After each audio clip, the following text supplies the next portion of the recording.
Let me start by saying I didn't cheat. I didn't lie. I didn't scream or throw anything or go behind his back. All I said was, I need a little space to find myself.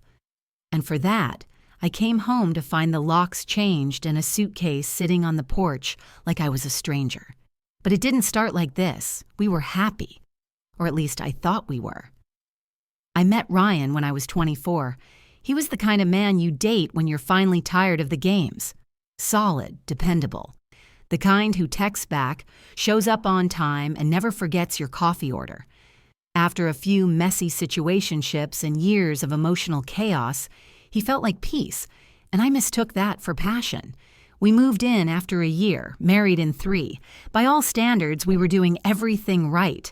Nice apartment, stable jobs, Sunday meal preps, and shared Spotify playlists. But quietly, underneath it all, I was suffocating. Not because of him, but because I hadn't really figured out who I was when I married him.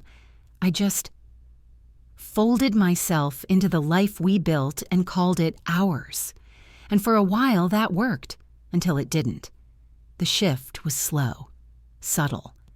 I started feeling resentful over small things. His silence when we watched movies, the way he'd leave his shoes by the door, how every night felt like a loop of the same routine. I wasn't angry at him. I was angry at the version of me I had become. I began journaling again, started taking walks alone without telling him where I was going. I'd sit at coffee shops just to feel anonymous, like I could hit reset. One day, I said it out loud. "Ryan, I think I need some space." He looked up from his laptop, confused. "What do you mean? Like, a break?" "No," I said quickly. "Not a break, just space. To figure myself out, to think. Maybe I can stay with Marissa for a week or 2 just to clear my head." I thought he'd understand. He always said he admired how self-aware I was. Instead, he stared at me like I'd just confessed to burning our marriage certificate. "So, you're leaving?" he said. "Just like that?" "I'm not leaving you," I whispered. "I'm trying to find me. There's a difference." He didn't say much after that, just nodded slowly and went back to typing. I remember feeling a twist in my stomach, but I convinced myself it was guilt, not regret. I packed a small bag the next morning, told him I'd text when I got to Marissa's, but I never made it. I stopped at a bookstore on the way, bought a journal, 2 poetry books, and sat in my car for an hour before driving off. Something inside me was unsure, wavering. I wasn't running from Ryan, I just didn't know how to stop disappearing into him. After a long drive and 2 wrong turns, I ended up back home. I told myself I'd talk to him, explain it better, reassure him. But when I pulled into the driveway, my key didn't work. I stared at the doorknob like it had betrayed me, tried again, jiggled it, knocked. No answer. My phone buzzed. 1 new message from Ryan. "You wanted space. You got it. Your things are on the porch." I blinked, read it again. My suitcase sat quietly next to a folded blanket and my favorite mug. It felt like someone had carved out my ribs.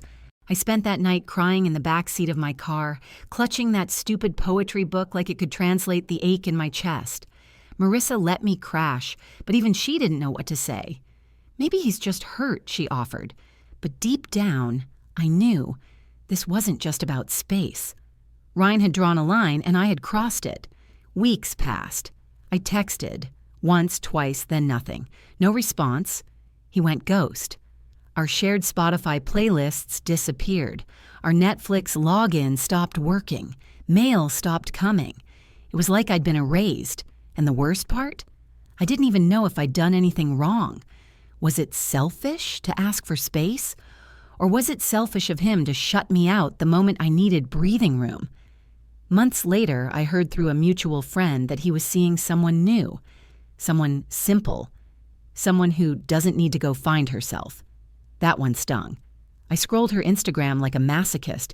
She looked happy, normal.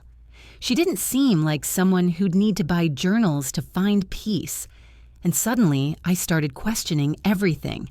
Maybe I was the problem. Maybe I was never meant for the white picket life.